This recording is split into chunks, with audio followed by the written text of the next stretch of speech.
Why is sugar such a major concern for our health today?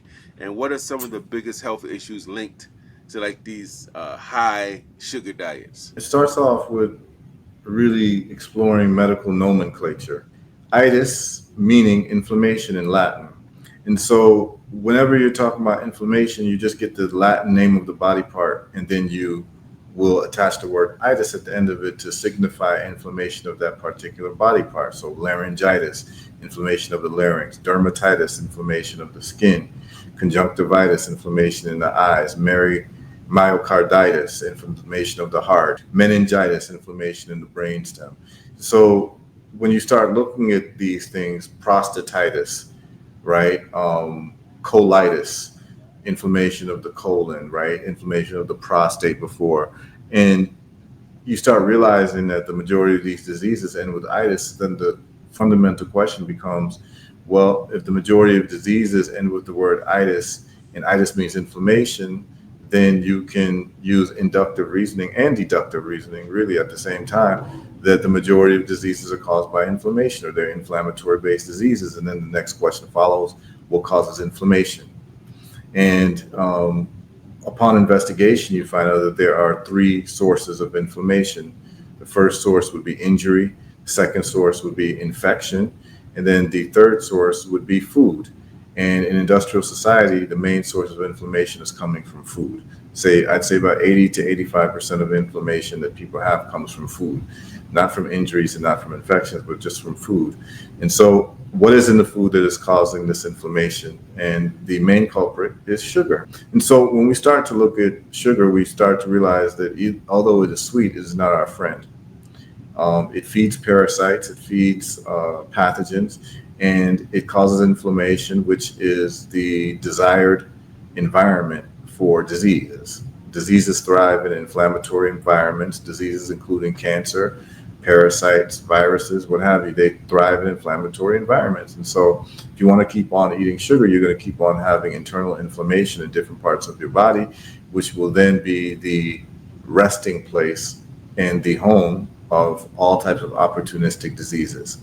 So one of the best things that people could do for their health without taking any medicine, without spending any money, is literally just cut out sugar and sugar forming foods.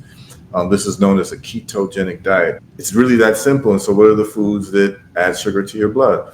These would be the refined carbohydrates, or really any carbohydrates, but the refined carbohydrates are actually the biggest culprits because they turn into sugar very quickly, about 10 minutes of digestion. This is your wheat, this is your white flour, this is your pastries, your bagels, your donuts, your cookies, your crackers, your bread, your pasta, your rice, your grains, all of those things, your cereals, all of that converts into sugar as if you just had teaspoons of sugar.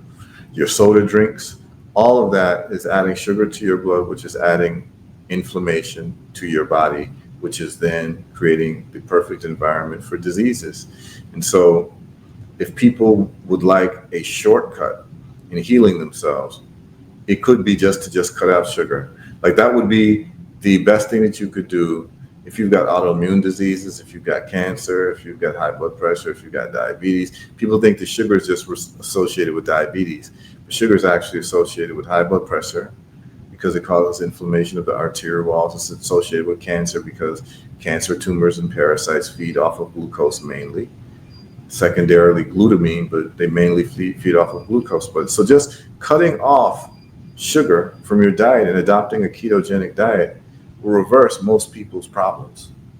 The medical establishment has you taking pills for the rest of your life, but not having you discontinue the toxic inputs. So this is what we're doing is that when we're saying to stop eating sugar and vegetable oils, by the way, that's the vegetable seed oils. Those are the two most corrosive things to people's health in their diet. These canola oils, corn oils, sunflower oil. The only oil that you should be really cooking with is unrefined virgin coconut oil. Not even olive oil, not even avocado oil, because they have low burn points. And a lot of the olive oil in the United States is adulterated and mixed with canola oil, which is extremely toxic because of the content of linoleic acid, which is inflammatory. So if you cut out the vegetable oils and you cut out the sugar, you'll be doing a lot in reversing your high blood pressure, your diabetes, your cancer, your autoimmune illnesses, aches and pains, and all that. All that is inflammation. So you want to stop feeding the inflammation. And cutting sugar is the most important thing that you could do. And vegetable oils.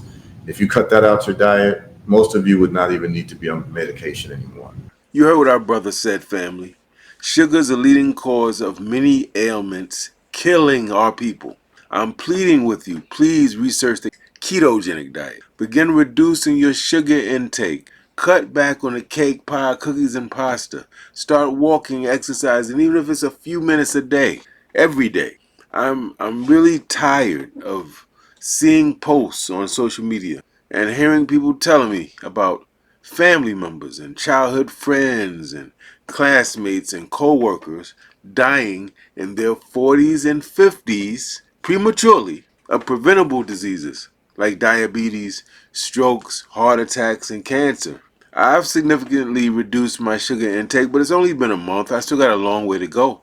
But in that little bit of time of exercising every day, walking like I'm telling you a little bit every day, I'm seeing a little bit of lost weight, reduced inflammation, my triglycerides are lower, my blood sugar is lower. Please, family, you making plans, you trying to do A, you talk about A, B, C, and all this shit, and you can't do none of it if you dead. None of it means anything if you're laying up in the hospital or you're dead. So let's reclaim our health, like for real, for real. All right, family? Peace and black power.